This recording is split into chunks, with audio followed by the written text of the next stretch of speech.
I want to talk about the genius of Mike Campbell's guitar playing and the Fender Mike Campbell Red Dog Telecaster. So I want to take you through the features and tones of the Mike Campbell Red Dog Tele, but more importantly, I want to highlight some of my favorite Mike Campbell moments and break down why he's one of my favorite guitar players of all time. So the first thing we notice about the Red Dog Tele is the pickup combination. Obviously a very modified Fender Tele. And I think this was probably for good reason. You know, a lot of times when musicians are just starting out, like particularly in the 70s or the 80s, like Mike might have been, you know, he probably didn't have 3 or 4 guitars to carry around and put in a van. You get 1 or 2 guitars, mod a guitar like this, you have all these different tones, and you can create a variety of different sounds. And that's what you can get with this pickup combination on the Red Dog Tele.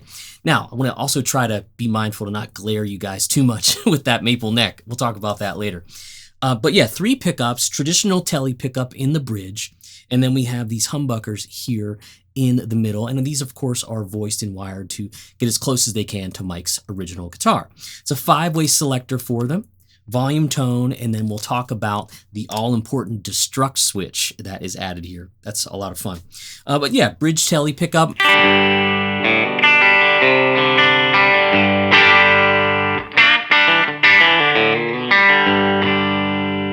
Probably familiar with that. Now, when we go to the number 2 position, we're actually going to combine the humbucker and the bridge. There's no splitting and there's no tapping. I'll flash up the manual and you'll be able to see how the layout is in the wiring diagram for these pickups.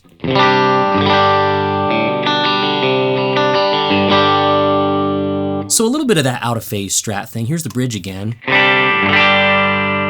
Number 2.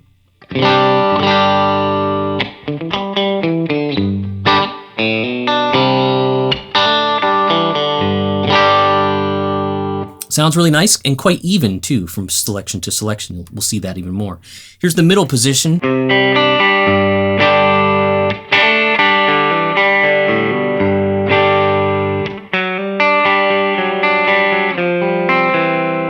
Straightforward.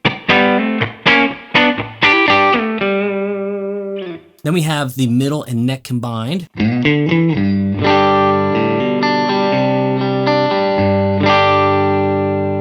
Different than everything else and not like a Strat number 4 position. Just, you can't get that with these pickups. It's never going to be the same thing, but a unique sound.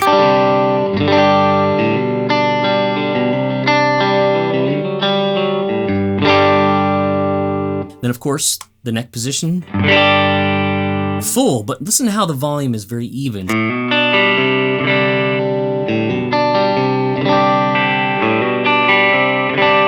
Starts to get a little brighter there in the middle. Number 2.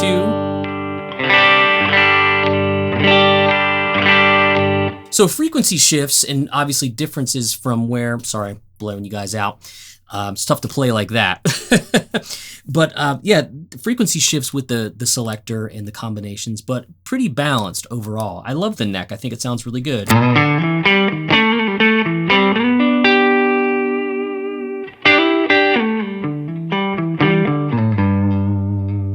So the tones are nice. And speaking of tones, I'm just taking this guitar into the front of this 1967 Fender Princeton Reverb, and then out of the speaker jack into an aux box there, and then out to your ears. So the aux box gives me silent, basically silent recording, but still has a cabinet simulation. So you're hearing just about everything that Princeton has through a speaker model. And still one of my favorite mousetraps on the planet.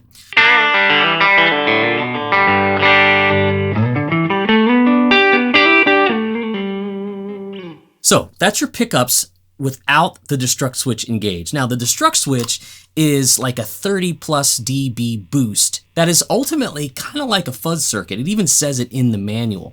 So you're gonna hear, when I kick this thing on, no adjustment, just here's the bridge, and I'll kick the Destruct Switch in. Hold on to your hats.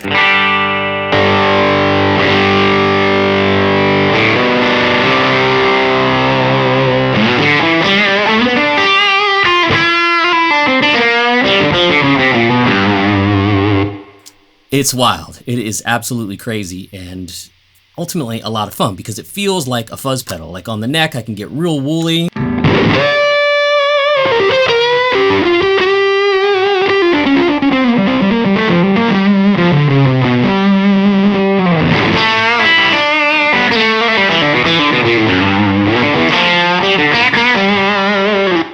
Now, it's an insane amount of boost, right? And you can hear the amp hissing and the circuit going nuts. But one thing I found after I was like, how am I going to use this? I thought about it like a fuzz face. And a fuzz face, you can do really cool things with a good circuit and dial your volume back on the guitar, and it cleans up. And I actually think this sounds really good with the volume not all the way up, but roll it back. And it kind of livens the pickups up.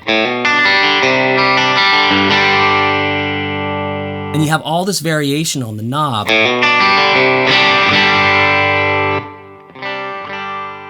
Obviously, it goes away when you push the button in to disengage.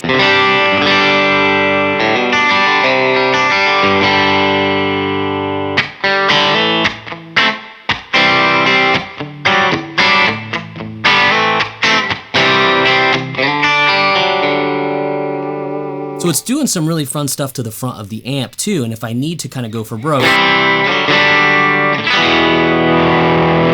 for the knob.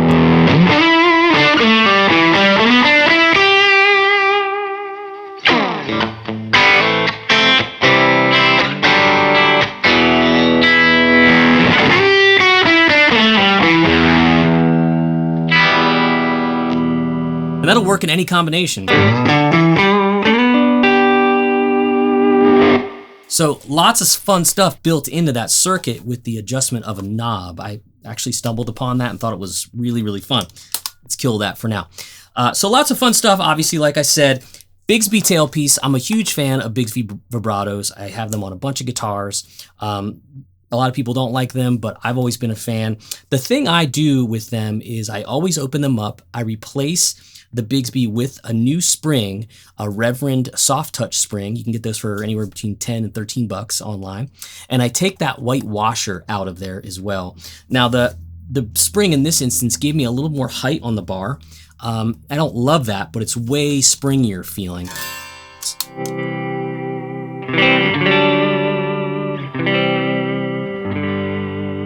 The touch is just way better with it, and I put those springs in just about any guitar that has a Bigsby, so beware of that. I also ordered a Mastery tremolo or bridge for this guitar, so I don't love these old style bridges on guitars like this, so the Mastery one will work. So let's talk about the neck. This is a one-piece maple neck 70s C shape, 7 1/4 radius, so very vintage radius on this. Narrower nut spacing than typical. This is like 1.6 as opposed to 1.68 or 1 11/16, which you find on just about most standard Fenders. The 70s style stamped Fender tuners, bone nut. Now, the only drag of it is that the truss rod adjustment is at the butt end of the neck. And I did adjust the neck because I put a little bit of lighter gauge string on it. I went from 9 to 46 as opposed to 10 to 46. I don't play the scale length very much, so I wanted to do something that was a little easier on my fingers. And that's about it. Aside from that truss rod thing and the Bigsby situation with changing the spring out, I didn't do much to this guitar, but I think the magic is really in the fun set of pickups that you get in the Red Dog Tele. Now, Mike has talked about this being the Refugee guitar, and when you listen to the solo in that, take a listen to the ideas Mike was developing that he ultimately uses throughout his career to create really singable hooks and solos. And this solo and the outro are no exception. Let's check it out.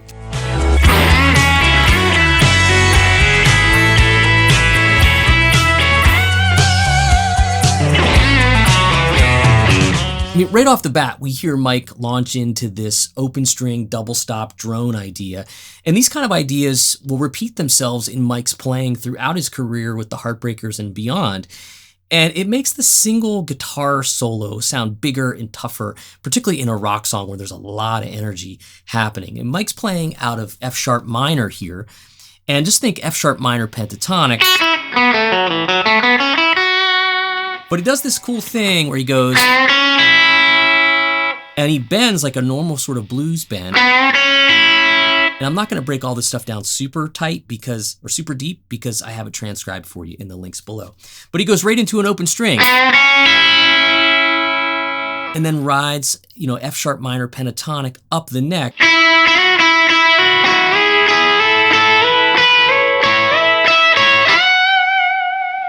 Till he gets to that bend, and he even puts a F natural minor note in there as well.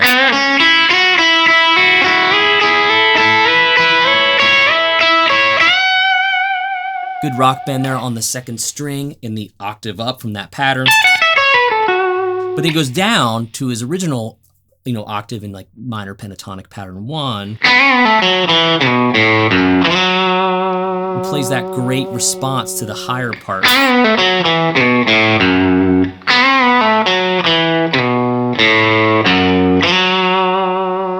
And it just makes for a great melodic sing-songy solo, because in a lot of rock tunes that were radio friendly like this, you had to get in and get out of your solo. These aren't epic solos, outside of Freebird or something like that. So he had to make it singable and memorable, and then he has the outro to take off even more. I love that solo, and I love that it's on this type of guitar, and that we could just kind of break it down a little bit for you. So let's hear another one.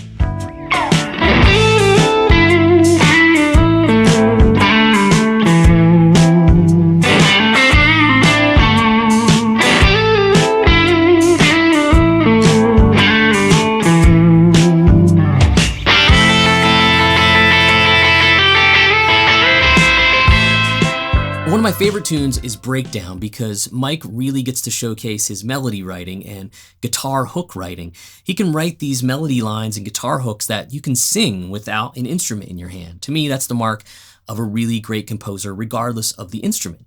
Now, the tune is just mostly going back and forth between A minor and G. And Mike's melody is largely A minor pentatonic. And I've seen him play it a few different ways. I've seen him do the slide.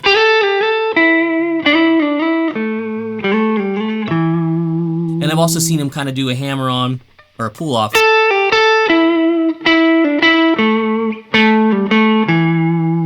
Maybe that's more accurate live. I don't know, because I've seen him play it live this way.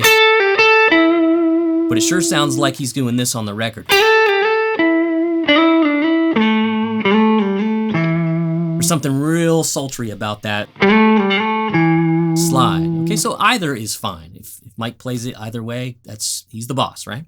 Then he'll just play this kind of blues idea. And then he'll play his line again. Any way you want. Then what I like to do is switch to the bridge pickup and do your kind of Chuck Berry double stop, right? Here we go with double stops again, but no drone until we get to the middle of it here.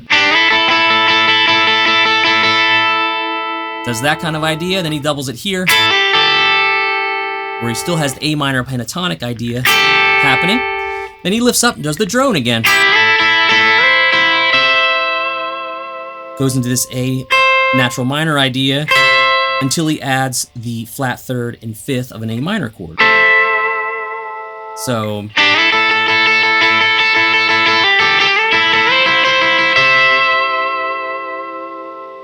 simple, brilliant, perfect for the song. That's why I love that.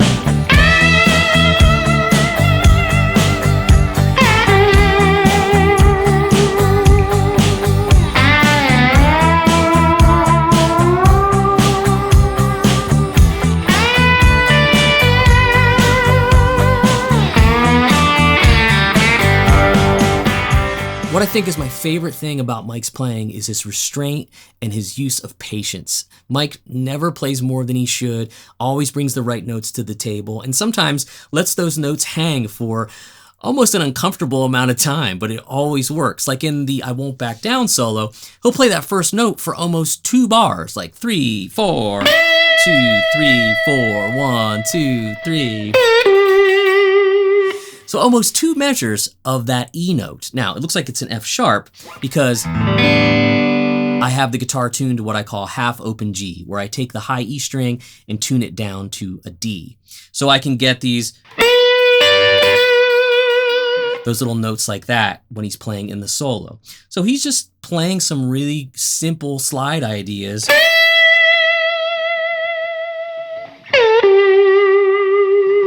And I love this. So that's the kind of thing, play it once, let it ring, and then back up to the 12th fret. Then he plays that double stop here. Let me try it again. I have a little bit of compression on here quietly, so it lets the notes hang a little bit. And we play the ending. really cool. You just play this B on the 3rd string, 4th fret, and then play that open D, because it's all out of a G type tonality.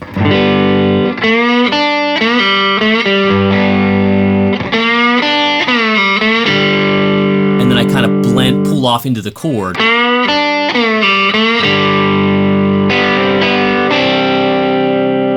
Lots of fun to play with the half open G. Even regular open G, you can get most of your normal guitar frets, or frettings, if that's a word. But you can get some of the all that stuff too, and then get a fun open G chord. So, man, breaking down some of Mike's stuff. I haven't done it in a while, but it was really fun to jump in and just look at these nuances and talk to you about it. I absolutely had a blast doing that. So before I end the video, I just wanted to share a few personal thoughts about Mike Campbell. Growing up, he was the guitar player I wanted to be, and was more so because of his role in the Heartbreakers and how he contributed as a writer and as a, part creator and that sort of thing. And I always loved that synergy that you can have with a singer-songwriter front person like he'd had with Tom, or Mick Ronson with David Bowie, or Little Steven and Bruce Springsteen. That was the guitar player I wanted to be, and Mike set the standard and will always be the standard in my opinion. So thank you to Mike for helping to create that and give me something to look forward to and always reference when I'm working with someone or tracking guitar parts. I've had a chance to connect with a few singer-songwriters in that way. Not enough, in my opinion, over the past 25 years of my professional playing career, but when you get to experience it, it's really fun and it's a magical connection. As a reminder, the Mike Campbell licks that I played earlier are transcribed for you. Grab those in the links below. And this video is sponsored by our friends at Sweetwater, so make sure you check out this guitar in the links below. And again, congrats to Mike on the Mike Campbell Red Dog Tele. I promise to play it with all of the inspiration and fire that you lit in me many, many years ago. It's a lot of fun and I'm enjoying it. So congrats again, and I'll see you on the next video.